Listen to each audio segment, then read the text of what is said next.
బడుగు బలహీన వర్గాల ఆశాజ్యోతి డాక్టర్ బిఆర్ అంబేద్కర్ అని మాల మహాగర్జన రాష్ట్ర అధ్యక్షులు ఆంధ్రప్రదేశ్ రాష్ట్ర ఎస్సీ కార్పొరేషన్ డైరెక్టర్ దానం లాజర్ బాబు కొనియాడారు.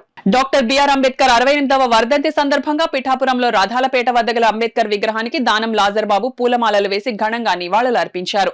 అనంతరం దానం లాజర్ బాబు మీడియాతో మాట్లాడారు. ఈ కార్యక్రమంలో జనసేన పార్టీ నాయకులు బండి సాయి తదితరులు పాల్గొన్నారు.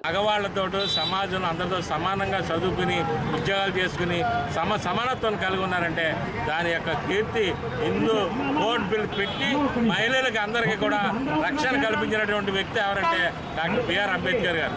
ఈ రోజున మన రాజ్యాంగంలో ఉన్నటువంటి మన సుప్రీంకోర్టు న్యాయస్థానం ఏ విధంగా ఉండాలి, ఎలా ఉండాలని నిర్దేశించిన వ్యక్తి డాక్టర్ బిఆర్ అంబేద్కర్ గారు. అంతేకాకుండా ఆర్థిక విధానం పుట్టుపడకుండా మన సెంట్రల్ బ్యాంకును ఏర్పాటు చేసినటువంటి వ్యక్తి డాక్టర్ బిఆర్ అంబేద్కర్. రిజర్వ్ బ్యాంక్ను ఏర్పాటు చేసినటువంటి వ్యక్తి డాక్టర్ బిఆర్ అంబేద్కర్ గారు.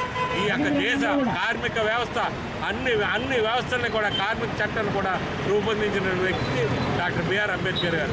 సమానం బడుగు బలహీన వరకు ఎంతో వెనకబడిపోయిన పైకి తీసుకొచ్చి వాళ్ళని కూడా సమానత్వంగా చేసినటువంటి ఏకతత్వం కలిగినటువంటి అంబేద్కర్ రాసిన రాజ్యాంగమే ఈ రోజున అందరం కూడా సమానతగా ఇంత ఇదిగా ఉన్నామంటే రాజ్యాంగం రాసిన స్ఫూర్తే అని తెలియజేసుకుంటున్నాం.